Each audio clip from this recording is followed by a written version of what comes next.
Hello. Today we're going to be making some Carmelitas, which are chocolatey, caramely oat dessert, or treat, if you will. The first thing we need to do is we need to make the caramel sauce.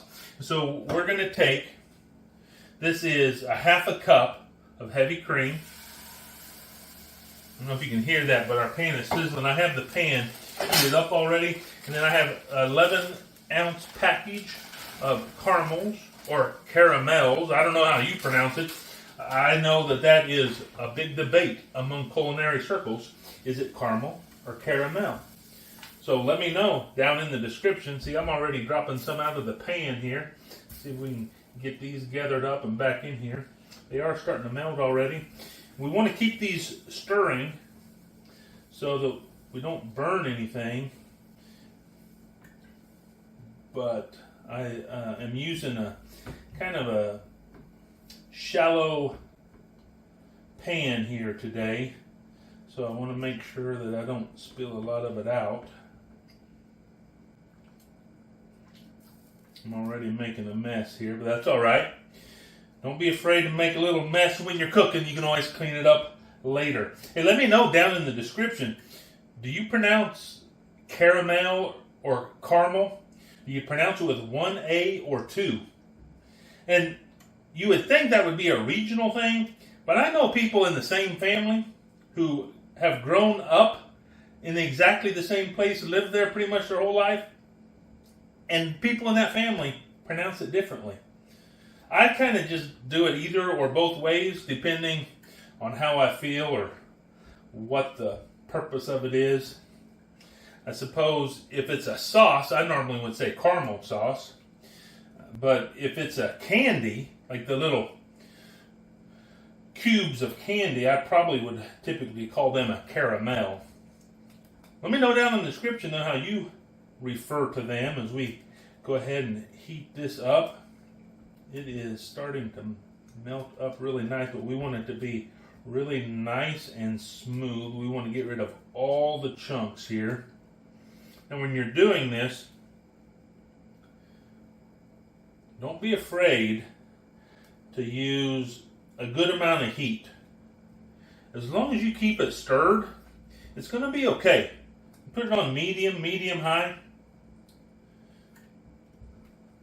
Just let it go and just keep stirring it. And this is about where we want it. There aren't a whole lot of chunks left in here. And I think I'm going to call this good to go right here. And I'm just going to take this and set it off to the side. I'm going to set it back here. I'm going to bring this bowl up to the front. I'm going to turn this burner off. I have preheated the oven to 350 degrees. And so now we need to prepare our crust that we're going to put on here. And so we're going to take, this is just general purpose flour. Now what I did is I sifted it, and I put that in quotation marks because I don't really use a sifter anymore.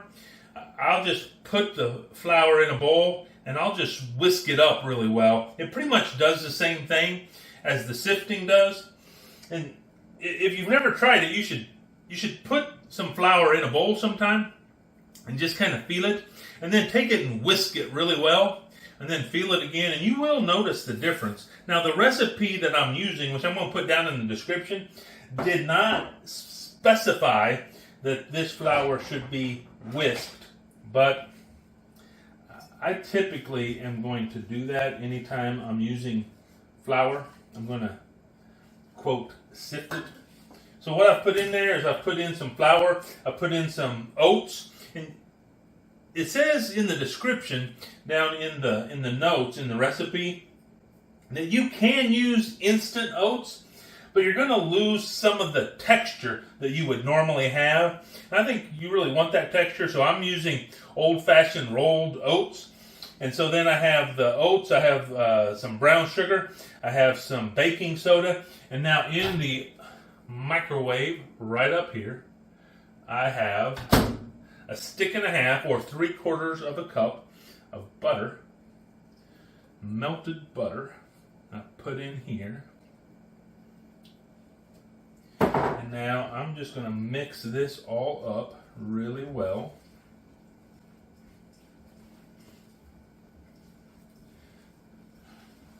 And you just want to get to the point where there's no dry flour left. So stir it up really well. There's enough butter in there that it goes pretty quick.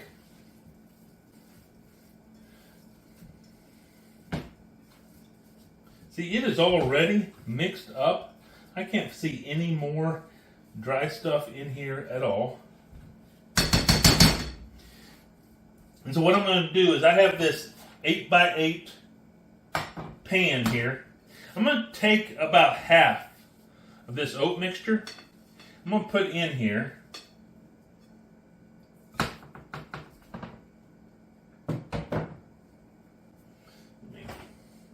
Get another spatula here. Get some of the good stuff off of there.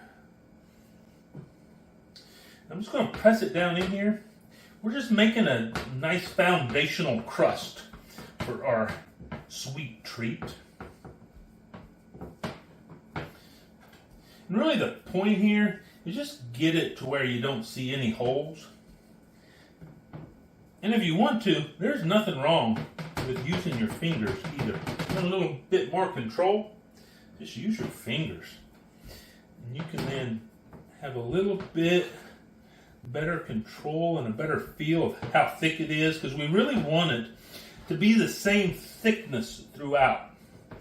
And if you're using your hand as you get it going here, you're going to be able to see the same thickness. And then I like to just create a little bit of a edge around the side. Not a whole lot, but just a little bit of an edge around the side when I'm doing something like this. Now what I'm going to do, I have this in there, I have it nice and solid down. I'm going to put this in our preheated oven. I'm going to put it in there for 10 minutes, and then we'll come out and we'll finish this up.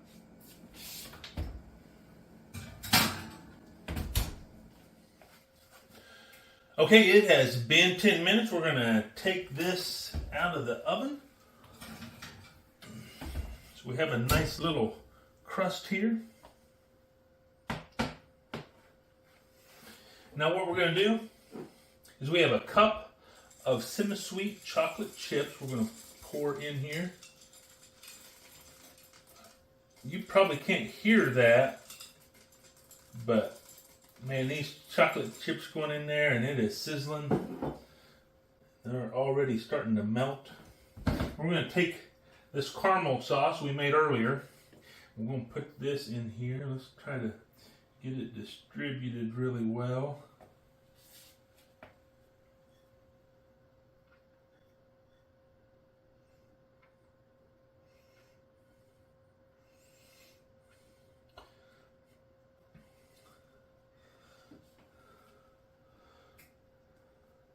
I'm not so worried about getting it all the way to the edges. I'm really more worried about filling in the gaps in the middle.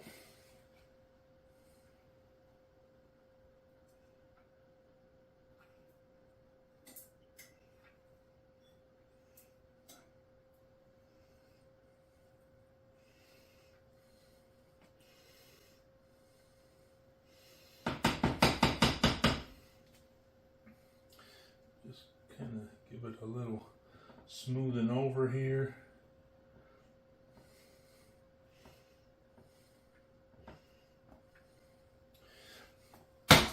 Now I'm going to take the rest of that mixture that we used for a base, and I'm going to crumble it over this. It doesn't really say how to, it just says to put the remainder of this on there. It doesn't really say how, but it just seems like this would be the best way, just to just crumble it up really nice on here. Now this time I do want to try and make this crumble, get all the way out to the edges. Give it a good solid base on the edges here with this crumble. I'm dropping some on the floor, which is a tragedy, because I'm pretty sure this crumble is very tasty. Just gonna put the rest of this on here.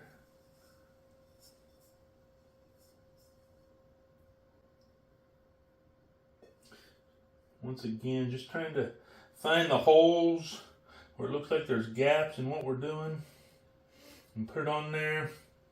And the oven is still set at 350. We're going to put this back in that 350 degree oven. We're going to let this cook for another 20 minutes.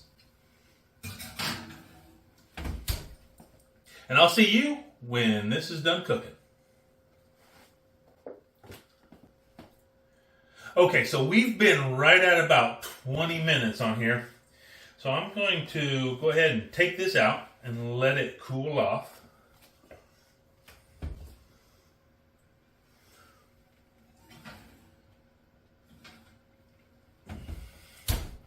And you can see we have a nice crisp crust on top, bubbling a little bit with the caramel and the chocolate in there.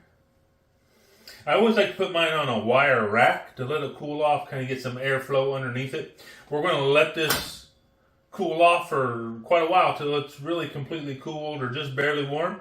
And then we're going to come back and see how good it is. Okay, so we've cooled off a little bit, quite a bit actually. As you can see, the pan is able to be touched with the bare hands. And so I'm just going to cut me a little piece out of here. Just like this. Around the edge a little bit here.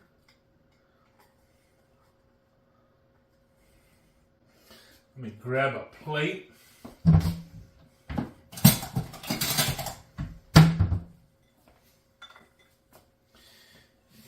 we'll just see if we can't successfully get a piece of this out of here.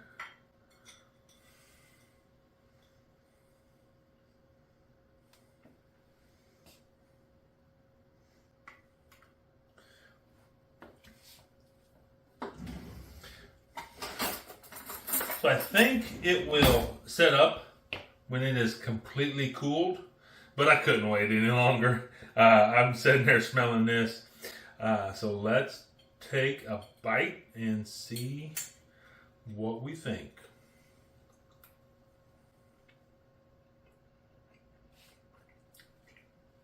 Have that crunch from the oats. And just a little bit of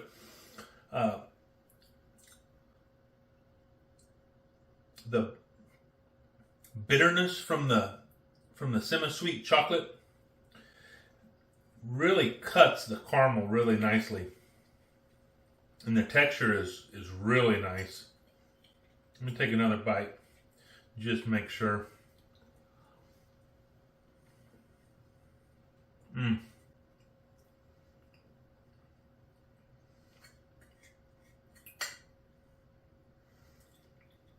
Yeah, this is super tasty.